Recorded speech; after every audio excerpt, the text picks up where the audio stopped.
Everybody, what's going on? Welcome into the Week 5 edition of the Drunken Fumble Commission Address 2023.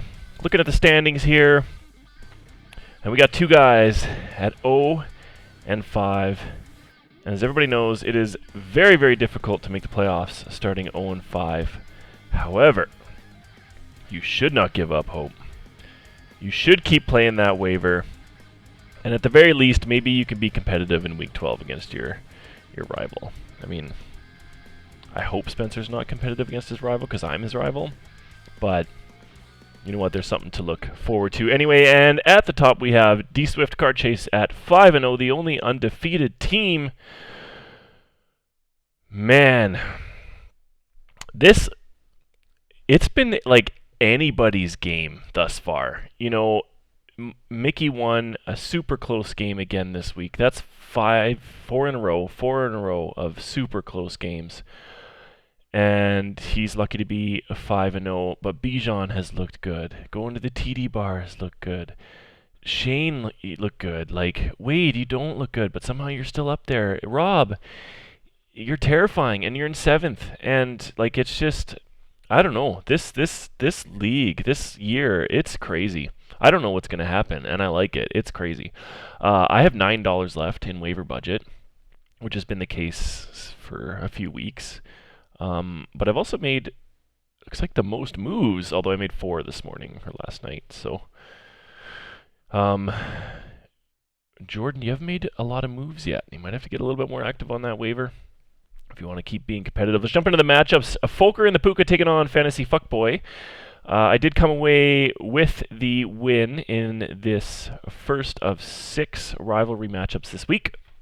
I improved to 4-1, and Spencer fell to 0-5. Lamar Jackson was terrible, but DJ Moore, oh, I don't know what's on this side. There it is. Let's go Chicago. I mean, for fantasy, Vikings don't have much to cheer for right now anyway, so I don't know. Detroit's, I guess, the team I cheer for in the NFC North now, because fuck Green Bay, and I don't know. I have DJ Moore, but 49 points, big enough for the win. Moving over to going to the TD bar, taking on Bijan Mustardson. What a high-scoring affair. This was crazy. 168 to 166. Bijan coming away with the win. Where did we get some points from? Just a lot of points from everywhere. Dallas Goedert had a big game, over 100 yards and a touchdown. Calvin Ridley, he was good. Has he been good? I feel like he hasn't been great since his first week. Yeah, last week was a little bit better. So it's nice to see him show out a little bit, come into play. Sam Howell was really good, fantasy-wise. I actually think he played pretty good in that game. We did watch the game, and I think he played okay. Yeah, it's just like 388 yards and 2 touchdowns. That's a good fucking game. Russell Wilson's been pretty good for fantasy this year, but not enough. Bijan Mustardson moving to 4-1 and going to the TD bar 3-2, staying in 4th spot. Big fucking anime TDs taking on Dixon Cider. Dixon Cider coming away with the win, 140 to 122. Etienne, the big player on Dixon Cider's team, 2 touchdowns and almost 200 all-purpose yards. So that's a good game for him. Justin Fields has a big game, of course, throwing to DJ Moore. And so a lot of people were playing against Fields and Moore that night. I was reading online. Their week basically ended, and Spencer's week all but ended as well as soon as DJ Moore got 49 points. But I digress. Big fucking anime titties. Not enough. Dropping to 0-5. Dixon Cider wrapping up the final playoff spot right now at 3-2. The Browns taking on the waiver wire. 140 to 120 for the waiver wire. Josh Allen had a big game. Adam Thielen. Old man Thielen, you old fuck. He has been good. Look at the targets. 9, 14, 8, 13. Wow. Like, look at these fantasy points. And he stayed on the waiver wire for a long time. He had like 2 really good weeks, and nobody was like, And then Nick figured my team needs Adam Thielen, and he was right. So, Adam Thielen, let's say that he won you that week, taking that chance. And I don't know what else has happened in the week, but maybe that was like the Superman of the week, just because you picked him up a week or 2 ago, whatever the fuck it was. Anyway, Eric, 2 and 3 in 10th spot, needs to look to improve in the weeks ahead. Waiver wire with the win improves to 9th spot, and we'll look to improve upon that as well. Fearboners taking on Chief of Stafford. Fearboners coming away with the win, 146 to 124. Chief of Stafford sliding out of the playoffs into that 7th spot. Shane with the win stays 1 spot in 5th. Brock Purdy, solid as ever. Marvin Mims minus -0.6, a catch for 4 yards and a fumble. Okay, Zach Moss, the new highest paid running back in Indianapolis. Just kidding, that's Jonathan Taylor. He just got paid $42 million to carry the ball 6 times last game, and Zach Moss had 23. So we'll see how that goes forward. I assume that JT will end up touching the ball a little more as they paid him a lot of money. Anthony Richardson on IR, Devon Chan on IR, Justin Jefferson on IR, and Marvin Mims Jr. negative 0.6 points. You know,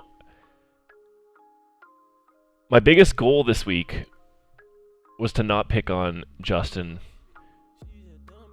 and Spencer for being 0-5 and losing again. And I know most of this isn't your fault. I mean, it's all your fault because it's your team, so you're personally 100% responsible. But Mims with negative 0.6, and just, man, Jefferson on IR, Chan on IR, Richardson on IR. What are you doing with your team?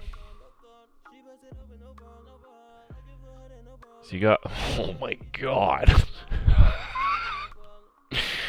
That's gross. And I think Deontay's coming back. Isn't he coming back right away? You're going to have to activate him. Shane, I'm really interested in some of your players. Anthony Richardson, Jefferson. You know, if you want to trade those players, I'm all ears. It looks like you need some extra bench. Maybe I don't know what you're going to do, dude. Good luck. Good luck. Mike Rochburn is taking on D Swift Car Chase. Like I said, another super close matchup. Like, super close. What was it last week? 3.7? Yeah, 3.7. That's his total points that he's won by in the last 3 weeks. And now this is the 4th week, and this is 2.7. Am I mathing that right? Somewhere around there. So he's won by 6 points in the last 4 weeks total. He's averaging 1.5.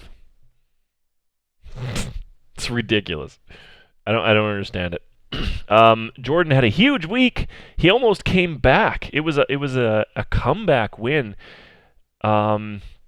Jimmy G was playing Monday night, and he needed 14 points to get the win for Jordan, and he just didn't quite get there.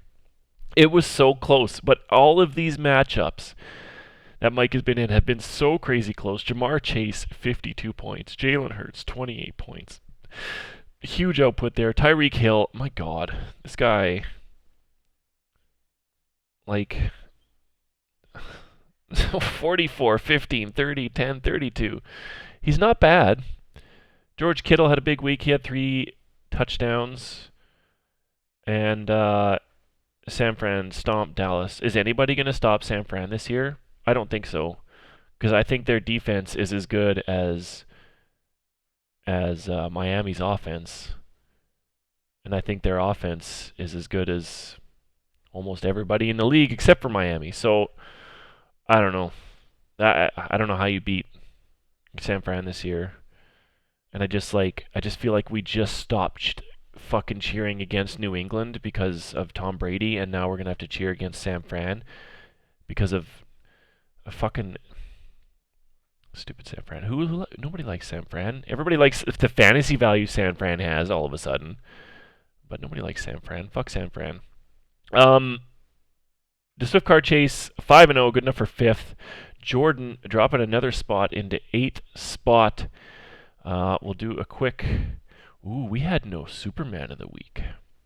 That's very interesting. I mean, it'd be easy to make it Mike because he's 5-0, but he was 4-0 last week, and it was him. Bijan had a big win, and he's in second spot. You know, to be 4-1, maybe it should be me. I'm 4-1. Who did I beat last week? Oh, I beat Spencer. I shouldn't get props for that. You know what? The Superman. Here we go. Where is it? Yep. Superman of the week is you guys. You guys that post in the fantasy Facebook page, and you guys that make trade offers, and you guys that comment on games and are involved in the league and making moves and making waiver moves and spending money and making bids. I feel so invigorated, like reinvigorated in fantasy football and football in general this year.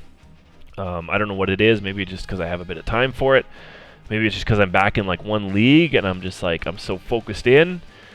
But thank you guys for being a part of it, and it's a lot of fun, and it's important to me, and yeah, it's good, and even Spencer and Justin being at 0-5 and being good sports and just like playing through it, So thank you. So I'm gonna wrap it up there. Appreciate you all. Thanks for coming in. May your players stay ever healthy and unproductive.